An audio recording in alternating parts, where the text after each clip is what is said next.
First one's going to be the controllable overhead variance. So in this case, we have to compare our actual overhead to the flexible budget level of overhead for actual production. So remember, that's the adjusted overhead, the adjusted budget amount for overhead. So we are given our actual overhead, it's $650,000. And then the flexible budget overhead, we need to use some of the information from the problem, specifically that total fixed costs for this problem is $100,000, and that variable cost per unit is $6 per unit, and we had 99,000 units of actual production. So solving for these items, we have $650,000 minus $694,000, which gives us a variance of negative $44,000. And that's favorable because we had actual overhead less than what we had planned for if we had the same level of production. So in this case, that's favorable.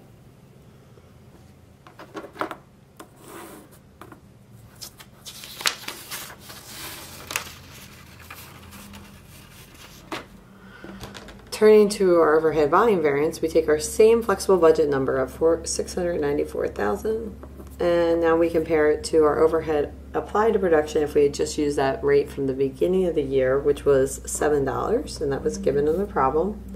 So we multiply that by 99,000 units that we made. So that gives us a applied overhead of $693,000.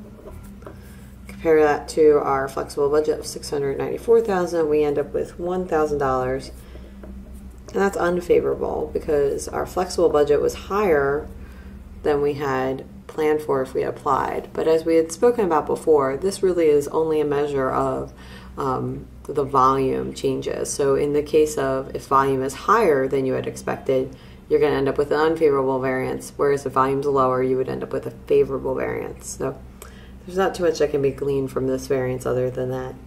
Okay. Let's go to part C, which is our variance summary.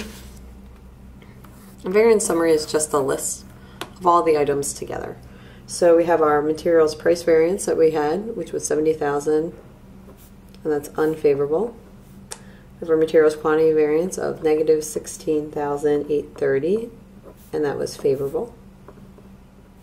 We have our labor rate variance of $49,500, and that was unfavorable. Labor efficiency variance was 0. Our controllable overhead variance was $44,000, that's negative, and that was favorable. And our overhead volume variance was $1,000, that was unfavorable. So if we total all of these things together using the positive and negatives, we have $59,670 as our total variance between our standard and actual, and that is unfavorable because it means that what actually happened was $59,670 more than what we had planned.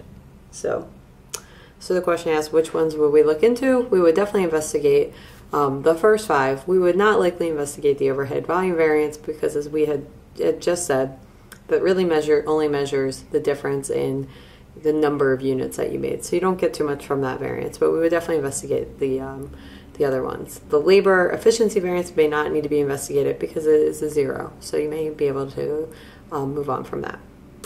Okay. All right, so thank you and good luck.